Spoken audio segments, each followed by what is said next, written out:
Church History by Eusebius of Caesarea, translated by Arthur Cushman McGiffert. The Martyrs of Palestine, Part 2, Chapters 6 through 10. Chapter 6. In the 4th year of the persecution against us, on the 12th day before the calends of December, which is the 20th day of the month Dius, on the day before the Sabbath, while the tyrant Maximinus was present and giving magnificent shows in honor of his birthday, the following event, truly worthy of record, occurred in the city of Caesarea.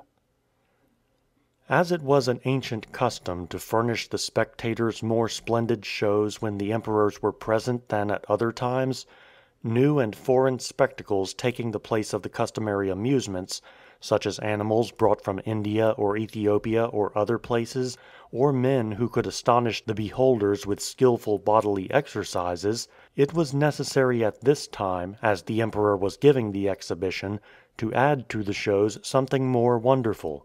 And what should this be? A witness of our doctrine was brought into the midst and endured the contest for the true and only religion. This was Agapius, who, as we have stated a little above, was with Thecla, the second to be thrown to the wild beasts for food. He had also, 3 times and more, marched with malefactors from the prison to the arena, and every time, after threats from the judge, whether in compassion or in hope that he might change his mind, had been reserved for other conflicts. But the emperor being present, he was brought out at this time, as if he had been appropriately reserved for this occasion, until the very word of the Saviour should be fulfilled in him, which through divine knowledge he declared to his disciples, that they should be brought before kings on account of their testimony unto him. He was taken into the midst of the arena with a certain malefactor who they said was charged with the murder of his master. But this murderer of his master, when he had been cast to the wild beasts, was deemed worthy of compassion and humanity, almost like Barabbas in the time of our Saviour; and the whole theatre resounded with shouts and cries of approval, because the murderer was humanely saved by the emperor, and deemed worthy of honour and freedom. But the athlete of religion was first summoned by the tyrant and promised liberty if he would deny his profession. But he testified with a loud voice that, not for any fault, but for the religion of the Creator of the universe, he would readily and with pleasure endure whatever might be inflicted upon him. Having said this, he joined the deed to the word, and rushed to meet a bear which had been let loose against him, surrendering himself most cheerfully to be devoured by him. After this, as he still breathed, he was cast into prison. And living yet 1 day, stones were bound to his feet, and he was drowned in the depths of the sea. Such was the martyrdom of Agapius. Chapter 7. Again, in Caesarea, when the persecution had continued to the 5th year, on the 2nd day of the month Xanthicus, which is the 4th before the nones of April, on the very Lord's day of our Saviour's resurrection, Theodosia, a virgin from Tyre, a faithful and sedate maiden, not yet 18 years of age, went up to certain prisoners who were confessing the kingdom of Christ and sitting before the judgment seat, and saluted them, and, as is probable, besought them to remember her when they came before the Lord. Thereupon, as if she had committed a profane and impious act, the soldiers seized her and led her to the governor. And he immediately, like a madman and a wild beast in his anger, tortured her with dreadful and most terrible torments in her sides and breasts, even to the very bones. And as she still breathed, and withal stood with a joyful and beaming countenance, he ordered her thrown into the waves of the sea. Then passing from her to the other confessors, he condemned all of them to the copper mines in Pheno in Palestine. Afterwards, on the 5th of the month Dius, on the nones of November according to the Romans, in the same city, Silvanus, who at that time was a presbyter and confessor, but who shortly after was honoured with the episcopate and died a martyr, and those with him, men who had shown the noblest firmness in behalf of religion, were condemned by him to labor in the same copper mines, command being first given that their ankles be disabled with hot irons. At the same time he delivered to the flames a man who was illustrious through numerous other confessions. This was Domninus, who was well known to all in Palestine for his exceeding fearlessness. After this the same judge, who was a cruel contriver of suffering, and an inventor of devices against the doctrine of Christ, planned against the pious punishments that had never been heard of. He condemned 3 to single pugilistic combat. He delivered to be devoured by wild beasts Auxentius, a grave and holy old man. Others who were in mature life he made eunuchs, and condemned them to the same mines. Yet others, after severe tortures, he cast into prison. Among these was my dearest friend Pamphilus, who was by reason of every virtue the most illustrious of the martyrs in our time. Urbanus first tested him in rhetorical philosophy and learning, and afterwards endeavored to compel him to sacrifice. But as he saw that he refused and in no wise regarded his threats, being exceedingly angry, he ordered him to be tormented with severest tortures. And when the brutal man, after he had almost satiated himself with these tortures by continuous and prolonged scrapings in his sides, was yet covered with shame before all, he put him also with the confessors in prison.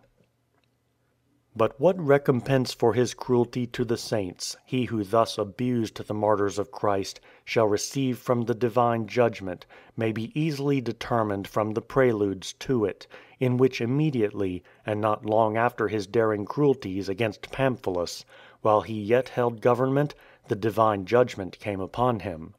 For thus suddenly, he who but yesterday was judging on the lofty tribunal, guarded by a band of soldiers, and ruling over the whole nation of Palestine, the associate and dearest friend and table companion of the tyrant himself, was stripped in one night, and overwhelmed with disgrace and shame before those who had formerly admired him as if he were himself an emperor. And he appeared cowardly and unmanly, uttering womanish cries and supplications to all the people whom he had ruled. And Maximinus himself, in reliance upon whose favor Urbanus was formerly so arrogantly insolent, as if he loved him exceedingly for his deeds against us, was set as a harsh and most severe judge in this same Caesarea to pronounce sentence of death against him, for the great disgrace of the crimes of which he was convicted. Let us say this in passing. A suitable time may come when we shall have leisure to relate the end and the fate of those impious men who especially fought against us, both of Maximinus himself and those with him. Chapter 8. Up to the 6th year the storm had been incessantly raging against us. Before this time there had been a very large number of confessors of religion in the so-called Porphyry quarry in Thebais, which gets its name from the stone found there. Of these 100 men, lacking 3, together with women and infants, were sent to the governor of Palestine. When they confessed the God of the universe and Christ, Firmilianus, who had been sent there as governor in the place of Urbanus, directed, in accordance with the imperial command, that they should be maimed by burning the sinews of the ankles of their left feet, and that their right eyes with the eyelids and pupils should first be cut out, and then destroyed by hot irons to the very roots. And he then sent them to the mines in the province to endure hardships with severe toil and suffering. But it was not sufficient that these only who suffered such miseries should be deprived of their eyes, but those natives of Palestine also, who were mentioned just above as condemned to pugilistic combat, since they would neither receive food from the royal storehouse nor undergo the necessary preparatory exercises. Having been brought on this account not only before the overseers, but also before Maximinus himself, and having manifested the noblest persistence in confession by the endurance of hunger and stripes, they received like punishment with those whom we have mentioned, and with them other confessors in the city of Caesarea. Immediately afterwards others who were gathered to hear the Scriptures read were seized in Gaza, and some endured the same sufferings in the feet and eyes, but others were afflicted with yet greater torments and with most terrible tortures in the sides. One of these, in body a woman, but in understanding a man, would not endure the threat of fornication, and spoke directly against the tyrant who entrusted the government to such cruel judges. She was first scourged, and then raised aloft on the stake, and her sides lacerated.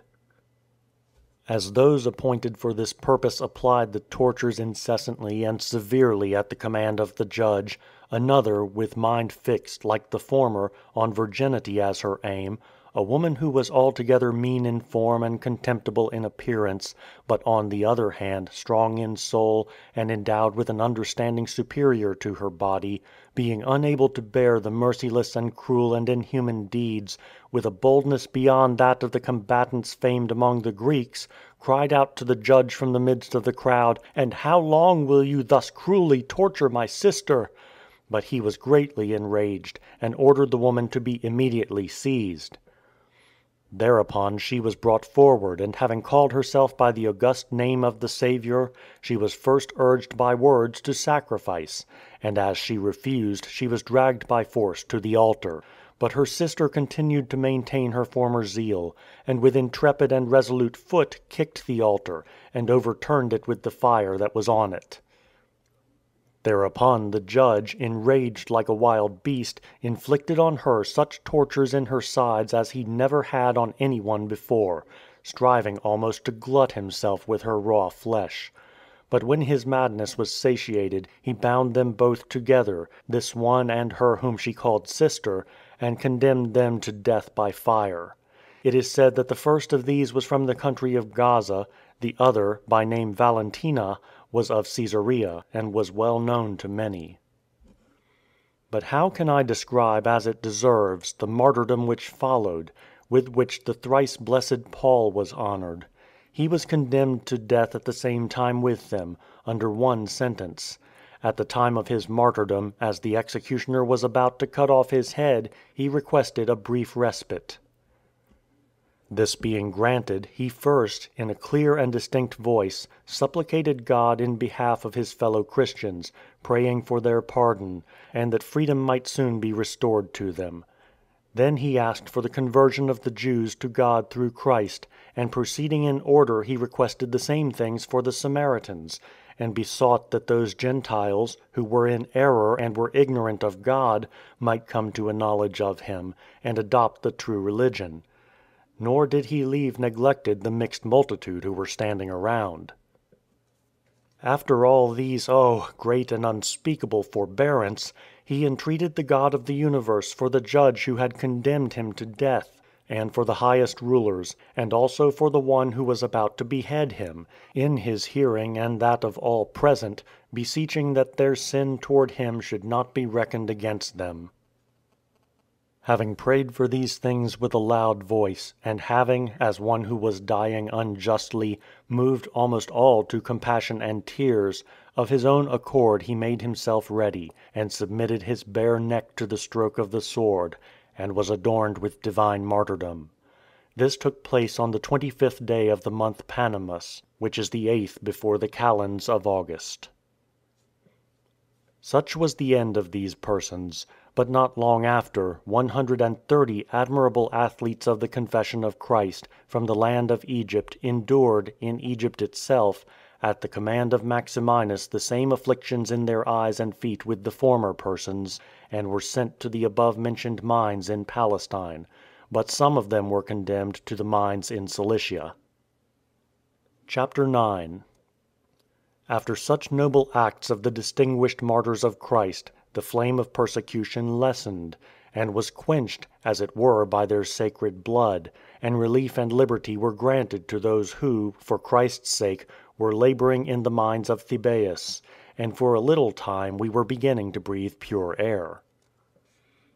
But by some new impulse, I know not what, he who held the power to persecute was again aroused against the Christians. Immediately letters from Maximinus against us were published everywhere in every province.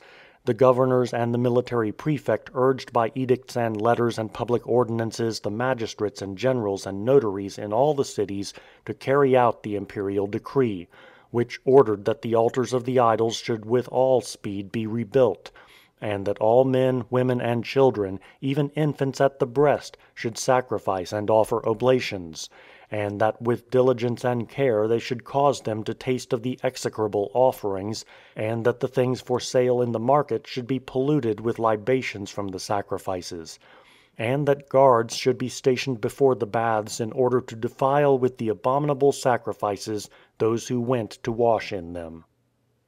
When these orders were being carried out, our people, as was natural, were at the beginning greatly distressed in mind, and even the unbelieving heathen blamed the severity and the exceeding absurdity of what was done, for these things appeared to them extreme and burdensome. As the heaviest storm impended over all and every quarter, the divine power of our Saviour again infused such boldness into his athletes that without being drawn on or dragged forward by any one, they spurned the threats. 3 of the faithful joining together, rushed on the governor as he was sacrificing to the idols, and cried out to him to cease from his delusion, there being no other God than the Maker and Creator of the universe. When he asked who they were, they confessed boldly that they were Christians. Thereupon Firmilianus, being greatly enraged, sentenced them to capital punishment without inflicting tortures upon them. The name of the eldest of these was Antoninus, of the next Zebinus, who was a native of Eleutheropolis, and of the third Germanus. This took place on the 13th of the month Dius, the Ides of November. There was associated with them on the same day Inathus, a woman from Scythopolis, who was adorned with the chaplet of virginity. She did not indeed do as they had done, but was dragged by force and brought before the judge. She endured scourgings and cruel insults, which Maxis, a tribune of a neighboring district, without the knowledge of the superior authority, dared to inflict upon her. He was a man worse than his name, sanguinary in other respects, exceedingly harsh, and altogether cruel, and censured by all who knew him. This man stripped the blessed woman of all her clothing, so that she was covered only from her loins to her feet, and the rest of her body was bare. And he led her through the entire city of Caesarea, and regarded it as a great thing to beat her with the thongs while she was dragged through all the marketplaces. After such treatment she manifested the noblest constancy at the judgment seat of the governor himself, and the judge condemned her to be burned alive. He also carried his rage against the pious to a most inhuman length and transgressed the laws of nature, not being ashamed even to deny burial to the lifeless bodies of the sacred men. Thus he ordered the dead to be exposed in the open air as food for wild beasts and to be watched carefully by night and day.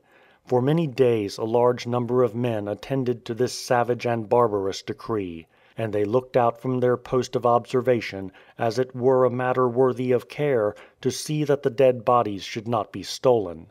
And wild beasts and dogs and birds of prey scattered the human limbs here and there, and the whole city was strewed with the entrails and bones of men.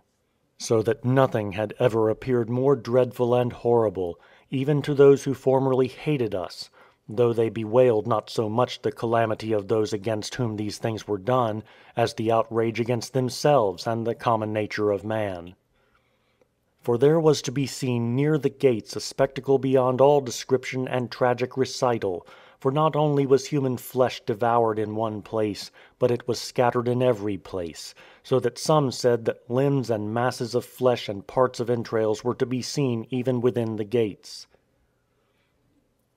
After these things had continued for many days, a wonderful event occurred. The air was clear and bright and the appearance of the sky most serene, when suddenly throughout the city from the pillars which supported the public porches many drops fell like tears, and the market places and streets, though there was no mist in the air, were moistened with sprinkled water, whence I know not. Then immediately it was reported everywhere that the earth, unable to endure the abomination of these things, had shed tears in a mysterious manner, and that as a rebuke to the relentless and unfeeling nature of men, stones and lifeless wood had wept for what had happened. I know well that this account may perhaps appear idle and fabulous to those who come after us, but not to those to whom the truth was confirmed at the time. Chapter 10. On the 14th day of the following month Apellius, the 19th before the calends of January, certain persons from Egypt were again seized by those who examined people passing the gates. They had been sent to minister to the confessors in Cilicia. They received the same sentence as those whom they had gone to help, being mutilated in their eyes and feet. 3 of them exhibited in Ascalon, where they were imprisoned, marvelous bravery in the endurance of various kinds of martyrdom. One of them, named Ares, was condemned to the flames, and the others, called Probus and Elias, were beheaded. On the 7th day of the month Audinius, which is the 3rd before the Ides of January, in the same city of Caesarea, Peter, an ascetic, also called Absalomus, from the village of Anea, on the borders of Eleutheropolis, like purest gold, gave noble proof by fire of his faith in the Christ of God. Though the judge and those around him besought him many times to have compassion on himself and to spare his own youth and bloom, he disregarded them, preferring hope in the God of the universe to all things, even to life itself. A certain Asclepius, supposed to be a bishop of the sect of Marcion, possessed as he thought with zeal for religion, but not according to knowledge, ended his life on one and the same funeral pyre. These things took place in this manner.